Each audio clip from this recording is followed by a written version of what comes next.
불교식으로 하면 일심, 마음의 깊은 곳으로까지 들어가는 과정이 생명운동이죠. 그러니까 생명이라는 것은 목숨이 살고 죽고 뭐 이런 것으로부터 시작하지만 진짜로 살려면 마음의 문제로 들어간다.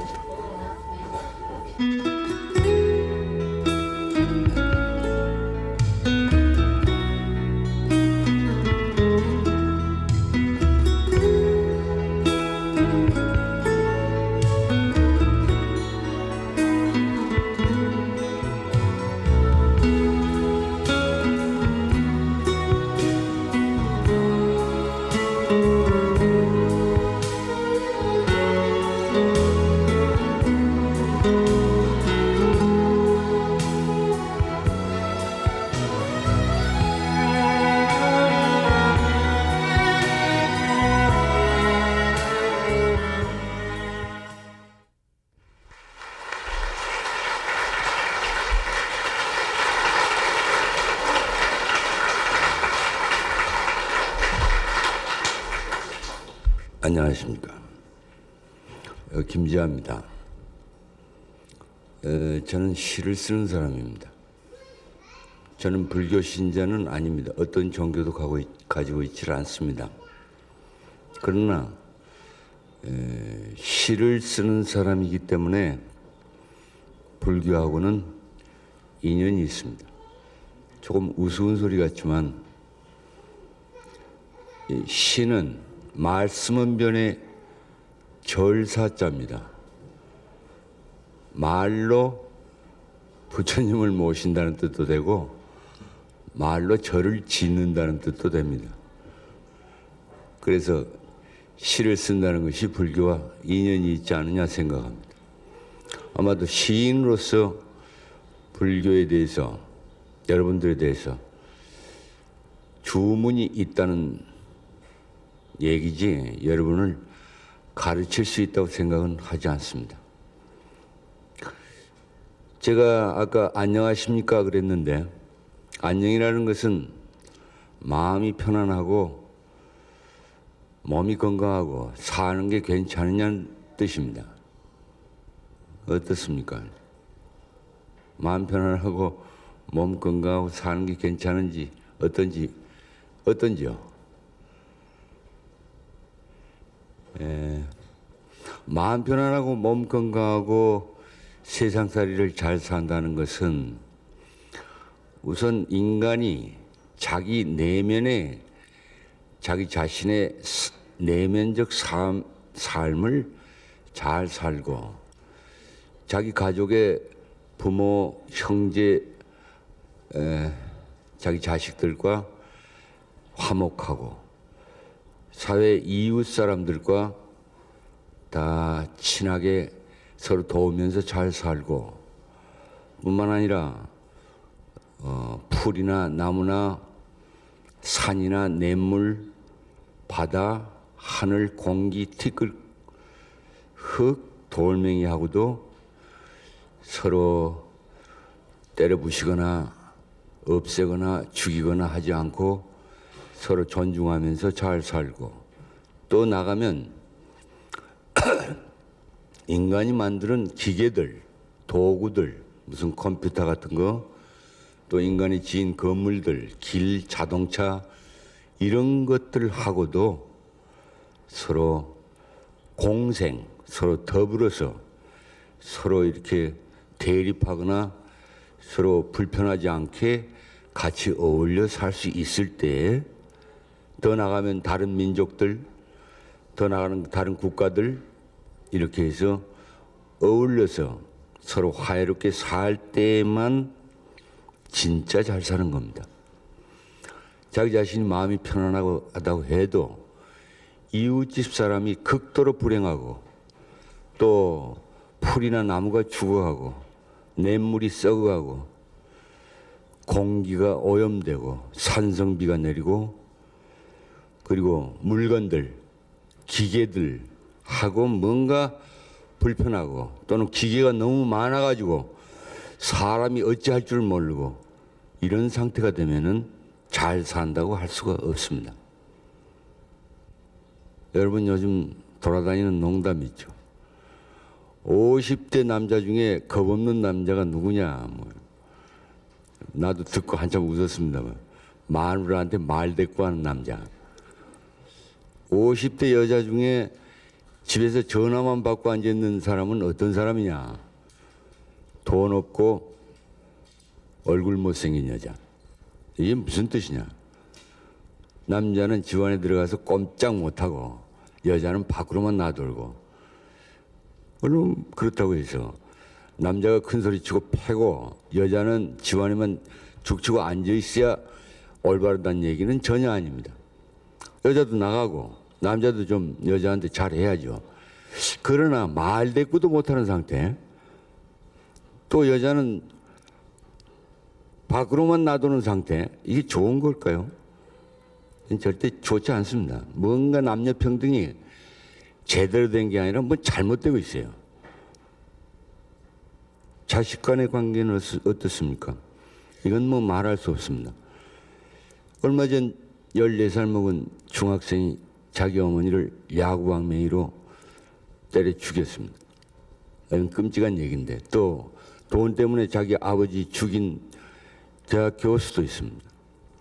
또 그 이전에 또 돈 때문에 미국 유학까지 한 젊은이가 자기 아버지를 난타해서 죽였습니다. 이렇게 남편이 남편 같지 않고 마누라가 마누라 같지 않고 애비가 애비 같지 않고 자식이 자식 같지 않고 이런 상태입니다. 이게 절대 우리가 잘 사는 상태가 아닙니다. 여러분 아시다시피 우리 지금 먹을 깨끗한 물 있습니까? 식수, 수돗물 한 사람도 안 먹어요. 나는 먹습니다. 나는 가난하니까 생수 사 먹을 돈 없으니까 결명자하고 보리 넣어가지고 먹습니다만 그게 또 그렇게 한다고 제대로 된 거 아닙니다. 몇 가지는 없앨 수 있지만 중금속은 없애질 못합니다. 그렇다면 계속 몇 년을 그렇게 먹고 있으니까 나도 점점 죽어간다는 얘기입니다. 네, 상당히 많은 사람들이 생수 먹죠. 그 생수 깨끗한 겁니까? 전국에 42만 개의 구멍이 뚫려 있습니다. 지하수 파느라고. 전부 고갈돼 버렸습니다. 우리 먹고 있는 생수 이거 수상한 생수예요. 그거 먹고 잘 산다고 생각할 수 있습니까?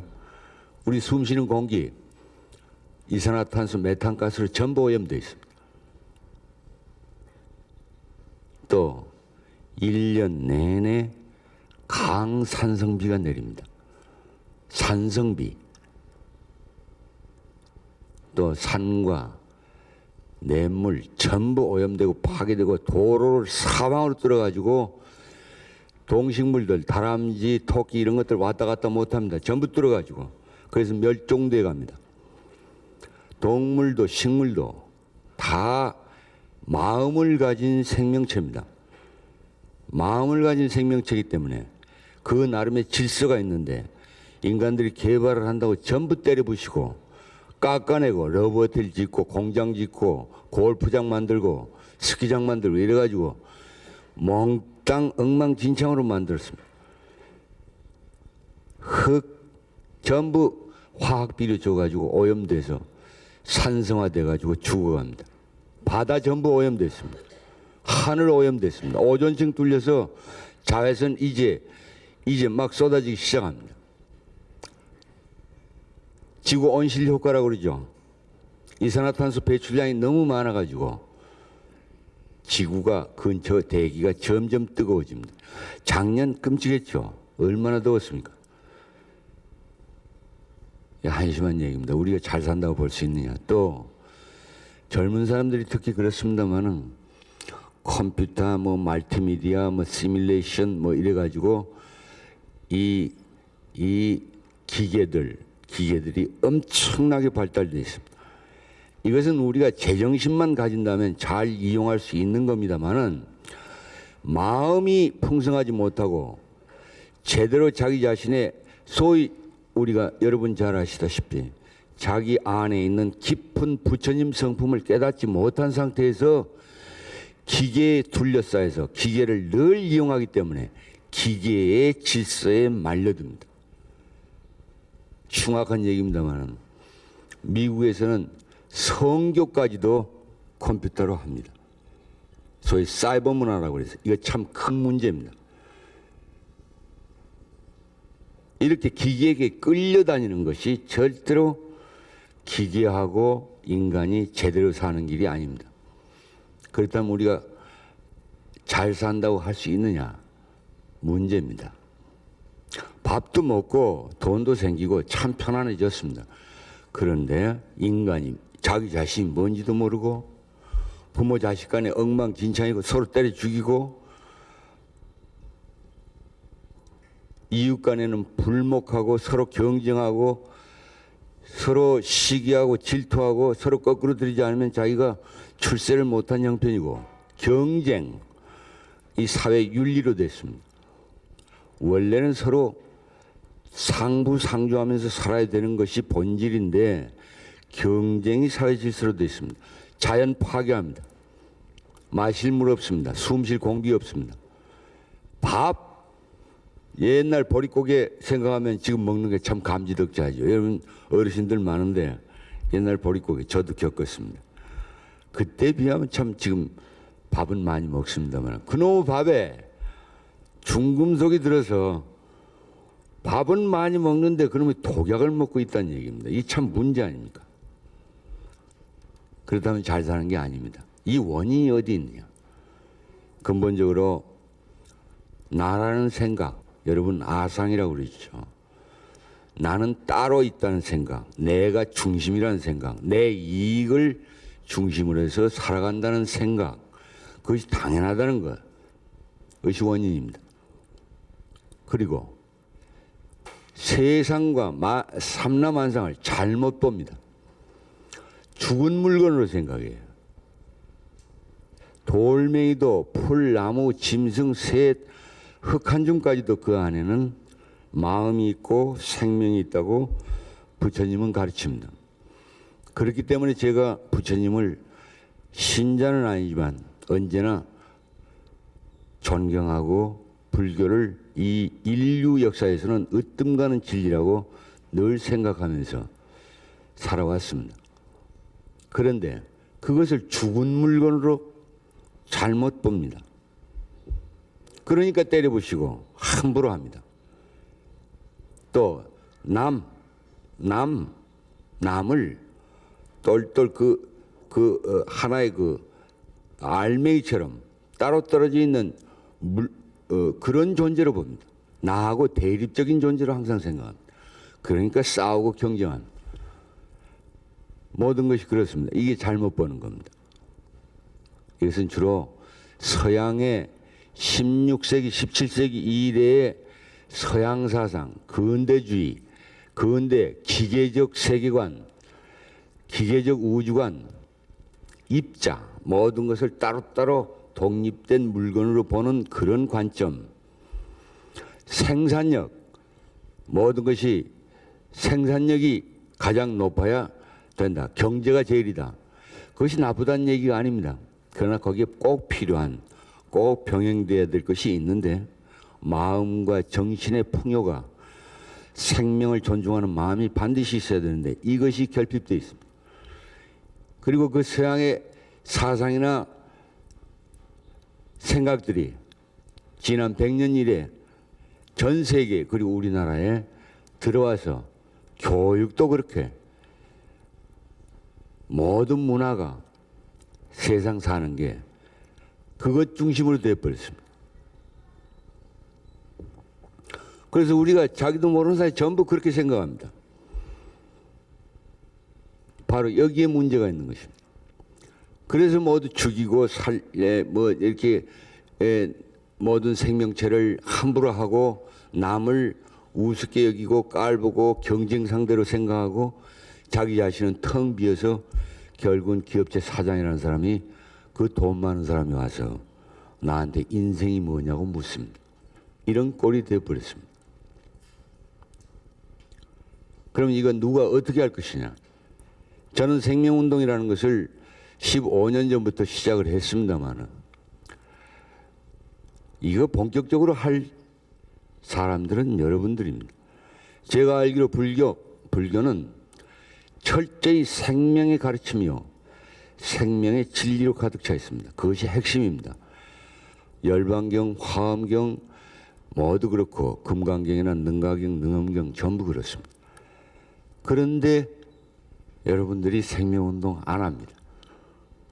여러분들 보고 생명운동 좀 해주십시오 하고 지금 구걸하러 왔습니다. 여러분들이 생명운동 시작해야 이 사회가 바뀝니다.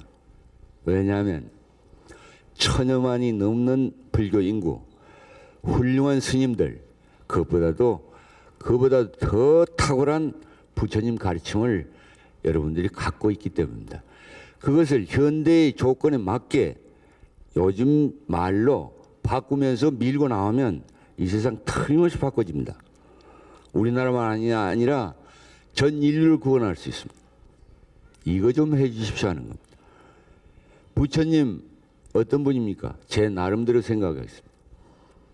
사람 사는 이치, 모든 중생이 사는 이치를 밝히고 가르치러 온 분입니다. 또 깨달음도 그랬습니다. 모든 생명은 심지어 돌멩이 물건까지도 다 살려고 하지 죽으려고 하질 않습니다. 살려고 하지 죽으려고 하질 않습니다. 이 살려고 하는 것을 살게 해 주는 것이 부처님의 가르침입니다. 그래서 최소한도 죽이진 말아야 합니다. 해치지 말아야 합니다. 제가 보기에 부처님 가르침은 가장 간단한 바로 이 이치입니다. 살려고 하는 것을 죽이지 않고 살리는 거. 그러면 어떻게 살리는 것이 제대로 살리는 것이고 제대로 살게 하는 것이냐. 여기서부터 불교가 어려워지고 깊어진다고 생각합니다. 그런데 모든 생명인은 모든 물건, 삼라만상은 다 살고 싶어 한다고 그래서 사는 것이 다 진리라고 해서 저 혼자 살려고 하는 그런 생각이나 행동도 좋은 것은 아닙니다. 요즘 보십시오. 저 혼자 살려고 그래요. 그런 사람 많아요. 아주 대단한 이 사회 지도층 인사들, 내 가까운 예술가들, 지식인들도 맨날 입으로는 생명이 어떻고 환경이 어떻고 떠듭니다. 그런데도 가만 보면 자기 혼자 오대산 태백산 속에 쬐끄만 오두막 지어놓고 쏙 들어가가지고 가만히 앉아있다는 거. 좋은 공기, 무슨 좋은 물, 천만의 말씀입니다. 하늘, 공기는 어느 한 부분에만 맑을 수는 없습니다. 우리나라 공기가 오대산 공기가 맑다고 생각한다면 천만의 말씀입니다. 설악산, 오대산, 지리산 공기 전부 오염되어 있습니다. 측정해 보면 나옵니다. 착각이에요. 거기 물 그래도 조금은 나았습니다만 그것도 불언간 오염됩니다. 왜냐하면 지하 밑에 있는 수맥은 전부 연결되어 있습니다. 지표에서부터 오염되기 시작하면 지하수는 전부 오염되는 겁니다. 설악산 물이라고 어디 딴 데 갑니까? 그런데 그런 짓 합니다. 여러분 생수 사 먹는 건 내 나쁘게 생각 안 합니다. 살려고 하니까. 그런데 그 생수가 뭐예요? 좀 돈 있는 사람들, 카나다에다 집 짓는 사람들 많아요. 자, 이거 옳습니까? 그런데 그런 돈 있는 사람들 대개 우리나라 전부 오염시키는 장본인들이에요. 마치 뭐하고 똑같으냐면 조그만 방에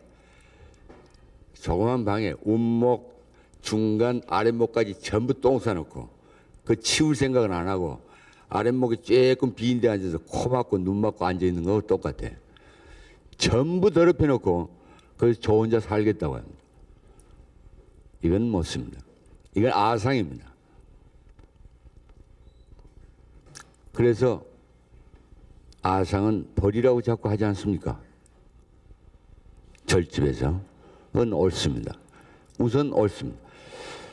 육조 해능 스님 유명한 얘기 있죠. 아상을 버리려면 일체 중생을 두루 공경하라.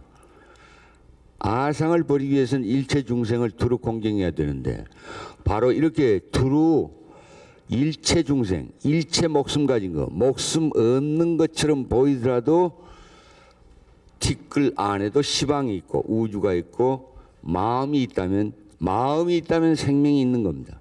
우리가 보기에 목숨이 없는 것처럼 보일 뿐입니다. 생명의 특징은 정신입니다. 마음이 있으면 그것이 살아있는 겁니다. 그렇다면 이 모든 중생을 이롭게 하고 공경하는 것, 이것이 생명운동입니다. 생명운동 다른 거 아닙니다. 공경한다면 살리는 거고 그 물건이 가지고 있는 그 내부의 생명의 흐름을 존중해서 살도록 도와주는 것, 이것이 생명운동입니다. 다른 거 아닙니다. 자기 자신도 마찬가지입니다. 자기 자신 안에 있는 어떤 생명의 흐름, 마음의 움직임, 이것을 존중하고 그것에 따라가면서 그것이 펴나가도록 하는 것, 이것이 생명운동입니다. 이웃도 마찬가지입니다. 불교가 왜 생명사상이냐? 불교적인 실천, 그 가르침을 현실로 실천하는 것이 왜 근본적으로 생명운동이 되느냐 하는 것을 얘기하겠습니다. 제가 이제까지 한 생명운동은 대체로 세 가지 법칙입니다. 하나는 인간이 자기 자신 안에 모시고 있는 신령하고 무궁하고 끝도 한도 없이 끊임없이 변하고 생성 진화하는 우주 생명을 모신 존재이므로 그것을 깨닫고 그 질서에 따라 모시고 사는 것, 이것입니다. 두 번째는 그렇다면 남 안에도 그런 무궁한 신령한 우주 생명이 생성하고 움직이고 있으므로 그것을 모시고 존중함으로써 이웃과 화해롭게 사는 것. 이것은 조그마한 동식물이나 물건이나 돌멩이, 흙, 공기, 바람, 티끌마저도 다 그 안에 무궁한 우주 생명을 다 갖고 살고 있다는 것. 기계마저도 그렇습니다. 여러분 2600년 전에 부처님께서 물건 안에도 마음이 있다고 가르친 것이 전부 미신인 줄 알았습니다. 그러나 오늘날 서양의 첨단적인 과학들은 물건 안에, 새 물방울 안에 또는 나무 안에, 나무는 뭐 생명입니다만 흙 안에, 돌멩이, 돌조각 안에도 마음이 있다는 것을 밝히고 있습니다. 놀라운 얘기입니다. 즉 물질 입자는 평소에는 조금 조용합니다만 열을 가하거나 어떤 변화가 왔을 때 기온이 변화하면은 서로 입자 사이에 커뮤니케이션, 서로 통신을 합니다. 이것이 밝혀지기 시작했습니다. 이것이 통신 과정이 뭐냐? 새로운 질서를 찾고자 하는 움직임입니다. 세포 마찬가지입니다. 그렇기 때문에 그 돌멩이까지도 돌멩이의 껍데기가 아니라 돌멩이 안에 움직이는 신령한 마음을 부처처럼 알고 존중하는 것. 그래서 살려주는 것, 해치지 않는 것, 함부로 죽이거나 깨트리지 않는 것. 바로 이것이 생명운동입니다. 이것이 두 번째요. 세 번째는 모든 개체가 나라는 테두리를 갖고 있습니다. 마치 여러분이 육체라는, 나라는 어떤 존재의 규정을 갖는 것처럼. 그러나 이 안에 절대로 쪼갤 수 없는 무궁하고 처음도 끝도 없는 끝없는 신령한 마음과 우주 생명을 전체를 모시고 있기 때문에 그것을 실현하는 것. 그래서 그것은 실현하는 전체는 전체이기 때문에 다른 알맹이나 다른 개체, 다른 개인들 안에 그 전체가 실현됐을 때는 바로 그것이 전체이기 때문에 서로 자발적으로 아주 자유롭게 서로 손을 잡습니다. 이것이 진짜 공동체입니다. 바로 이 세 가지. 자기가 자기 안에 우주를 실현하는 것, 모든 세상과 모든 사물, 동식물, 생명의 안에도 그 우주가 있다는 것을 믿고 공정해서 그것들을 살려내는 것. 그 다음에 모든 자기 안에 우주를 모신 개인들이 그것을 깨달음으로써 서로 공동체를, 자연스러운 공동체를 만드는 것. 그래서 화해롭게 사는 것. 이 세 가지 원칙, 이것이 바로 생명운동의 3원칙입니다. 그리고 새로운 사회, 새로운 삶을 향하는 것입니다. 이것이 왜 그러냐? 우주 진화에 생명이든 물건이든 마음이든 우주 진화에 전체를 지배하는 세 개의 법칙이 있습니다. 이것은 과학이 밝혀낸 겁니다. 우주 진화의 내부에는, 안에는 의식, 즉 정신의 움직임이 있고, 외부에는 복잡화라고 부르는, 우리가 소위 사회화라고도 부르고, 남과의 관계, 동물과의 관계, 자연과의 관계, 이 모든 관계를 자꾸 맺어가는 소위 자기 조직화라고 부릅니다마는 그런 움직임이 있습니다. 세 번째는 바로 이런 자기 안에 소위 의식, 정신, 신령, 마음이라고 부르는 큰 우주적인 세계가 있는 것을 개인이 모두 깨닫고 개별적으로 전체를 실현하는 것. 그래서 서로 연대하는 것. 어떤 생태계를 만들어가는 것. 이 세 가지가 우주 진화의 3법칙입니다. 이 세 개의 법칙에 따라서 생명운동도 그렇게 실천하는 겁니다.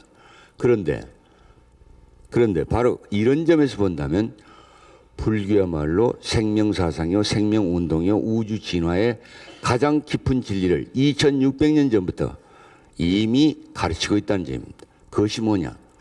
삼보사상입니다. 삼보사상. 여러분 잘 아시죠? 불은 뭡니까?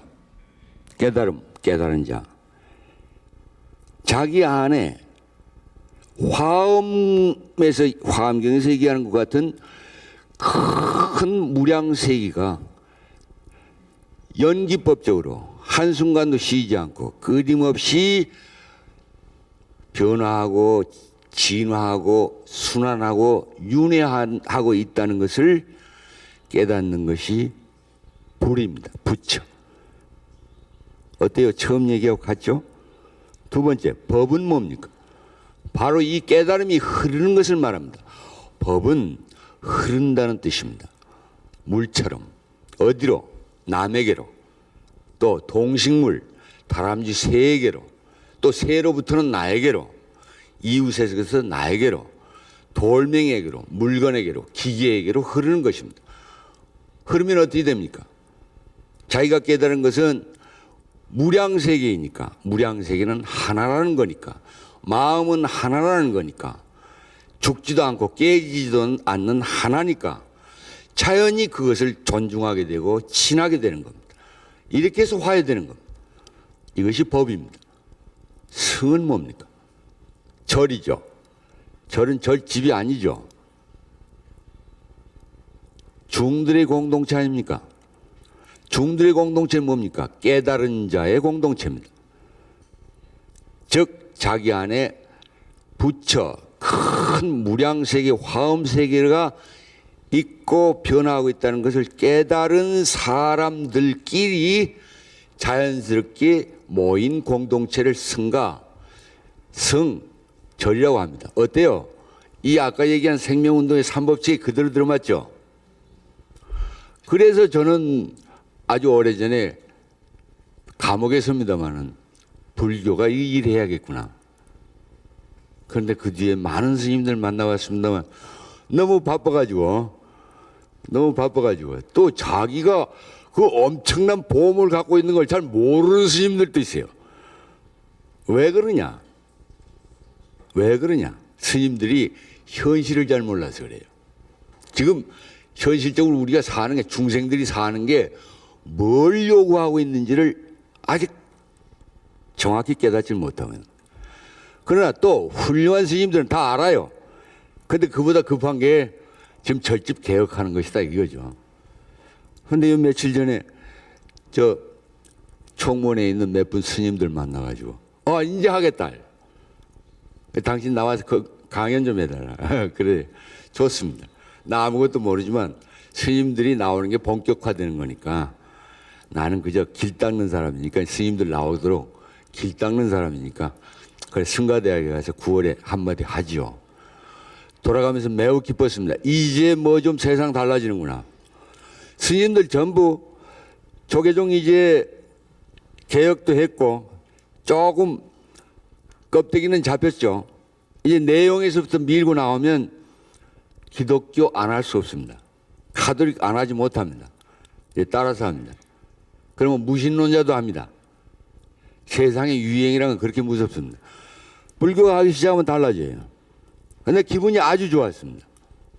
그래서 내가 잠을 잘 못 자는데 그날은 한 10시간을 푹 잤습니다.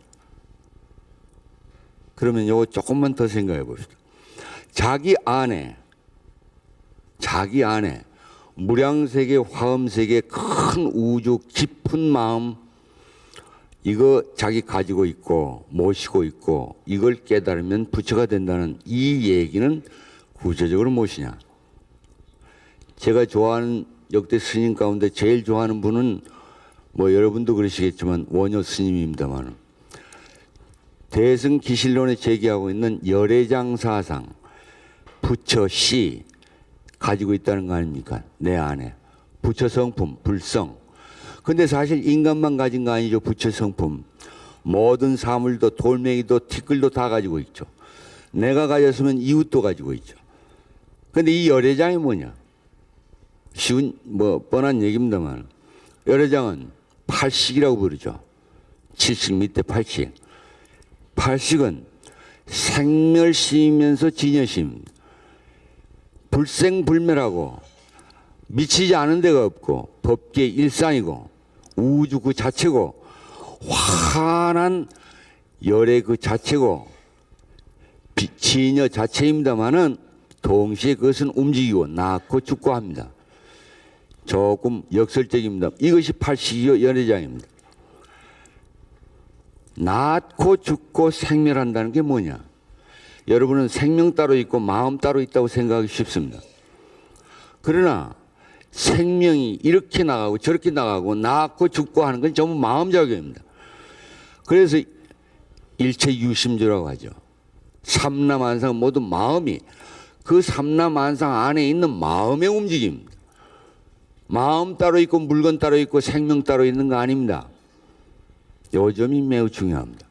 여러분 잘못하면 육체는 버려도 좋고 마음만 어떻게 좀, 그 천만의 말씀입니다. 마음이 고요하거나 움직이면 몸도 좋아지고, 여러분 처음 많이 하시죠. 정신은 그렇게 결정적이고 치명적입니다. 마음이 불안하면 몸 나빠져요. 물건들도 그렇습니다. 그래서 열애장, 열애 씨, 부처 씨앗이라고 합니다. 이것이 생명입니다. 이것이 생명입니다. 이것을 모시자는 얘기입니다. 여러분 뭐 제가 간섭할 권리 없습니다만은 절에 가서 나무로 만든 부처님한테만 자꾸 절하지 말고 거기다가 이제까지 7번 절했으면 그 산 부처 모시고 있는 자기 자신한테도 3번쯤은 절하세요. 그럼 아상에 빠진다? 청원의 말씀입니다. 아까 아상은 버려야 한다고 그랬습니다. 그러나 아상이 그렇게 쉽게 버려지는 것이냐? 글쎄요, 내가 불교에 대해서 가타부터 할 자격은 없습니다만, 아상을 없애려고, 나라는 생각을 없애려고 자꾸 애를 쓰면 쓸수록 더 강해지는 게 아상입니다. 그거 그렇게 할 게 아니라 그 아상 밑에 있는 걸 들여다보기 시작하고 그것을 떠올리기 시작해야 아상이 아상이면서 아상이 아닌 큰 전체 의식으로 변합니다. 왜 이런 얘기 하느냐? 자기가 자기 안에 큰 부처, 무량세계, 큰 우주를, 즉 열애장, 부처 씨앗을 모시고 있다고 생각하는 것은 원래 열애장, 원래 가장 밑에 있는 본래의 부처 마음이지만 그것을 실제로 실천하는 것은 아상입니다. 아상이라고 부르는 나입니다. 내가 있어서 그건 이성적 존재이기 때문에 따져보고 생각해보고 열심히 하려고 마음 먹어야 그 깨달음이 오는 것이지 자연이 오는 거 아닙니다. 그래서 여기서 중요한 것은 모심입니다. 모심은 모든 삶의 비밀입니다. 이 세상 삼라만상이 자기 안에 신령한 우주, 생명, 즉 부처를 모시지 않은 존재는 없습니다. 다 모시고 있는데 이걸 스스로 적극적으로 깨달아서 실천하느냐 안 하느냐의 문제입니다. 인간의 경우 그 모심을 적극적으로 모시는 마음가짐을 갖지 않으면 흘러갑니다. 충동대로, 세상의 흐름대로. 이것을 유전연기라고 하죠. 이거 하지 말라는 거 아닙니까? 어때요? 불교 그렇게 가르치죠? 세상 풍타주 낭타주 바람 부는 대로 물결 치는 대로 흘러가지 말라는 거 아닙니까? 멈춰라 하지 않습니까? 이 멈추는 게 뭡니까? 자기 안으로 다시 돌아가는 거죠. 그러면 자기 안으로 돌아갔을 때 자기 안에 우주 생명, 열의 씨앗 이것이 있다는 걸 알고 모시면 그 열의 씨앗으로부터 지혜와 신선한 생명의 흐름이 흘러나오기 시작한다는 것입니다. 그러면 그 흐름에 따라서 자기 삶을 성취할 수가 있는 것이고 그때 소위 부처라고 이루는 어떤 높은 경지에 이른다는 것 아니겠습니까? 이것이 먼저 중요합니다. 그 다음에 자기가 그렇게 모셨으면 남도 그렇게 모셔야죠. 남을 모시는 것은 자기 자식을 모시는 것도 똑같습니다. 지금 우리 것 찾자고 하니까 상당수의 사람들이 유교 부활론을 주장합니다. 유교도 좋은 진리입니다. 그러나 지난 시절 19세기까지 유교는 억압의 사상이었습니다. 부모가 자식을, 임금이 백성을, 관리가 일반 백성을 억누르는 그런 교리였고 체제였습니다. 충이 뭐고 효가 뭡니까? 다 좋은 얘기입니다만은 일방통행입니다. 효도 중요하죠. 그러나 효도는 애비가 자식에게도 해야 됩니다. 진짜 효도라면. 왜? 자식은 그 안에 신령한 부처님을 모신 존재이기 때문에 그렇습니다. 자기 자식이 아니라 부처님이라고 생각해야 합니다. 여러분 정신병원에 갈 기회 있으면 뭐 갈 기회 없겠지만 정신병원에 대체 많은 정신병원들이 3분의 2가 17살, 18살 먹은 청소년들입니다. 왜 그렇습니까? 입시, 성적, 아버지 잔소리, 엄마 잔소리에 그 억압 때문에 뺑 가버린 겁니다.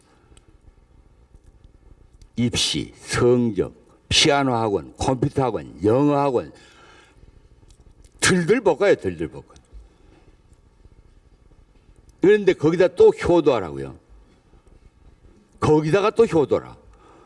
고대 총장 뭐 명심보감 가르친다고 그래서 교수가 와서 명심보감에 관해서 얘기 좀 해달라. 난 명심보감 뭐 좋아하지도 않거니와 그거 참 한심하다. 지금 명심보감 읽을 사람이 누구니? 명심보감이란 게 부모나 세상 임금에게 살살 처신 잘하라는 가르침인데 지금 애들이 먹힐 리도 없고 지금 신세대 봐라 천만 어린 반풀이도 없는 얘기. 그럼 교육 잘못됐어요. 입시 뭐 너 출세해야 된다 그렇게 너를 위해서라고 자꾸 이러려면은 애들 잘 가르쳐야 됩니다. 사람 마음에 부처만 있는 거 아니죠. 벌거지들도 많아요. 그대로 놔주면 마음의 벌거지들이 온갖 벌거지들이 다 춤춥니다. 요즘 부모들 소위 깨었다는 부모들 돈 품게나 있는 부모들 아이들을 어떻게 키웁니까? 사달라는 대로 다 사죠. 하고 싶은 대로 다 해줘. 거의 아첨입니다. 교육이 아니라. 애들 다 배려놓고 있는 거예요. 속가주질 않아요.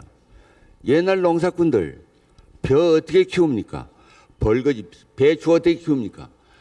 배추 그 자라고 싶은 대로 다 존중하면서 자라게 하지만 속가주죠. 벌거지 잡아주고, 예? 흙 돋아주고, 다 추우면 싸주고, 벌거지를 안 잡아줘요. 제멋대로 크게 놔둬요. 건방지게 한량 없어요. 그것이 한편 좋은 것도 있죠. 발랄한 거. 그런데 거기다 대고 입시, 성적 막 쥐어짜니까 그 반응이 어떻게 나옵니까? 야구방매이밖에 없습니다. 그 말을 먹혀 들어갈 준비가 안 된 상태로 만들어버렸더니 이건 반대입니다. 억누르지 말 것, 그 대신 너무 키우지 말 것. 그럼 이 교육 달라져야죠. 어떻게 해요? 부처님으로 알고 그 부처님 지혜의 움직임, 부처님은 생명이기도 하니까 생명의 이루어지라는 리듬대로. 그런데 모든 개인은, 모든 아이들은 우주 진화사에 단 하나밖에 없는 개성을 타고납니다. 그 독특한 개성 속에 우주 부처를 실현하고 있는 겁니다.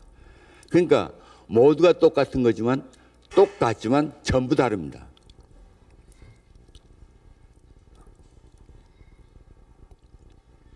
그것을 존중하는 거. 그 대신 벌거지는 잡아주는 거. 이렇게 해야 됩니다. 교육 받게 합니다. 이웃과의 관계도 마찬가지입니다. 그렇게 대응할 때 사람과의 관계는 자연히 친해집니다. 모두가 자기 모시듯이 아이를 모셔야 하고 아이를 그렇게 모시면 아이는 자연히 부모를 그렇게 모십니다. 새 시대의 새로운 윤리는 덮어놓고 억압해서 되는 거 아닙니다. 아이 내부에 아이 마음 가운데 부모를 존중하는 마음이 자연히 일어나야 합니다. 그거는 아이를 그렇게 존중해 줘야 하고 안 되는 건 엄하게 나무래요. 이래야 합니다. 이웃과의 관계도 마찬가지입니다. 동식물과의 관계도 마찬가지입니다. 기계, 도구, 건물, 자동차와의 상호 공생도 마찬가지 원리입니다. 그런데 삼법칙은 뭡니까? 깨달은 자들이 자연스럽게 공동체를 만드는 것이죠. 그것은 절집의 스님들의 얘기입니다만 여러분 제가 신자들 사회생활 속에서 절, 승가를 만드는 길은 없느냐.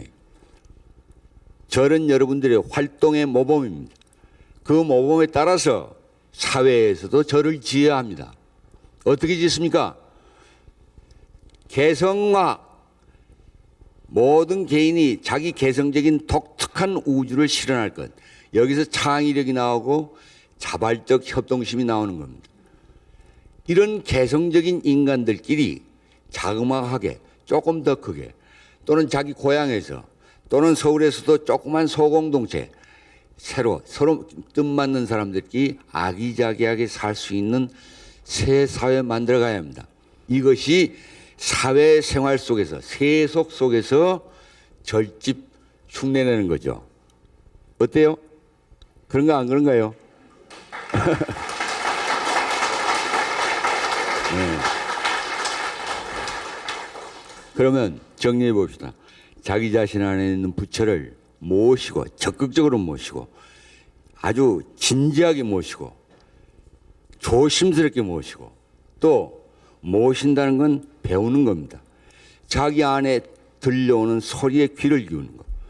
그 소리를 또 가려볼 수 있는 눈도 있어야 합니다. 신은 악마가 되기도 합니다. 그건 나의 체험입니다만은 악마 따로 신 따로 있는 거 아닙니다. 이상한 현상입니다만 오늘 얘기할 시간은 없습니다. 부처님이 마구니 같은 소리 낼 때도 있습니다. 그건 자기가 책임져야 합니다. 그래서 제7식 자기 중심적인 이성 이것이 더 강화되면서 없앨 게 아니라 자기를 없앨 게 아니라 이 분별지가 더 강화되면서 분별과는 먼 근본적인 진여심을 모셔야 합니다.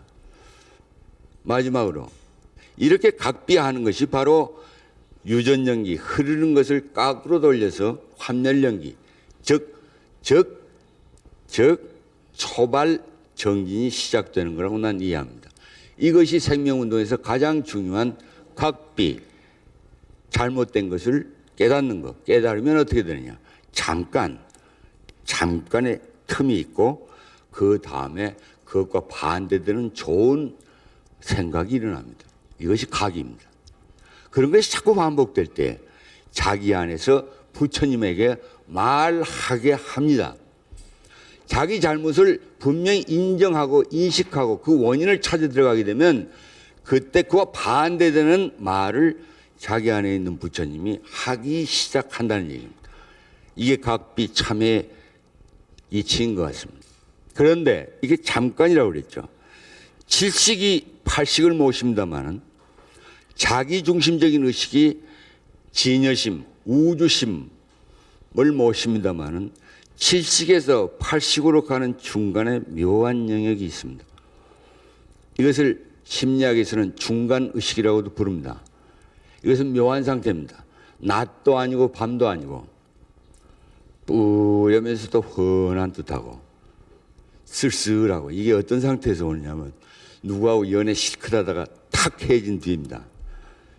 좋은 사업하다가 부도 탁 났을 때 허전하고 허망하고 쓸쓸하고 고독하고 마치 고아처럼 버림받은 것 같고 이상합니다. 마음생태가 이것과 전부 다르긴 합니다만 비슷한 게 노자는 이런 세계를 희미하다고 미라고 불렀습니다.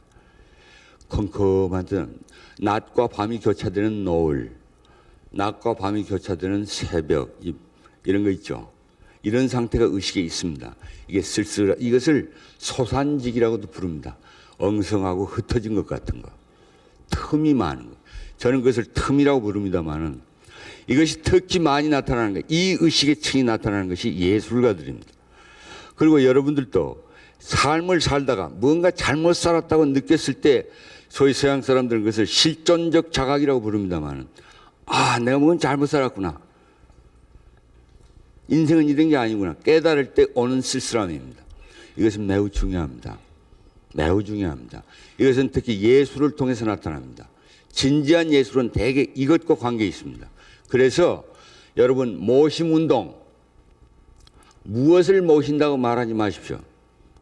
절대로 부처는 그것도 아니요, 이것도 아니요, 그놈도 아니요, 그분도 아닙니다. 부처는 님이 아닙니다. 우리가 님이라고 불러 모실 뿐이지 부처는 절대 님으로 고정되는 존재가 아닙니다. 그것은 존재도 아닙니다. 그것은 삶 자체입니다. 끊임없는 변화, 연기, 그것이 부처입니다. 우리가 님이라고 부르지 님이 따로 있는 것 아닙니다. 님이라고 불러버리면 고정됩니다. 그것은 벌써 금강경에서 얘기하듯이 상을 상이라고 봐버리는 겁니다. 그때 열애를 못 봅니다. 그러니까 흐르게 해야죠. 흐르게 해야죠. 이런 미묘한 상태에 대해서 관여하는 것이 예술입니다. 이 미묘한 상태를 열어주기 위해서도 모심 생명운동은 문화운동, 예술운동과 같이 가야 합니다. 그러려면 이런 상태를 묘하게 표현한 수많은 불교 예술들이 있고 그리고 우리나라 전통 예술들은 대개 그렇습니다. 이것을 살리는 운동, 아끼는 운동, 지원하고 사주고 즐기고 스스로 또 그렇게 하는 운동을 먼저 전개하십시오. 인간은 약해서 예술과 감성의 도움을 받아야 쉽게 부처에 이릅니다. 여러분 만다라나 불상이나 보살상이나 이런 것을 늘 대하면 마음이 달라지는 것과 같습니다. 예술을 사랑하십시오. 이만 그치겠습니다.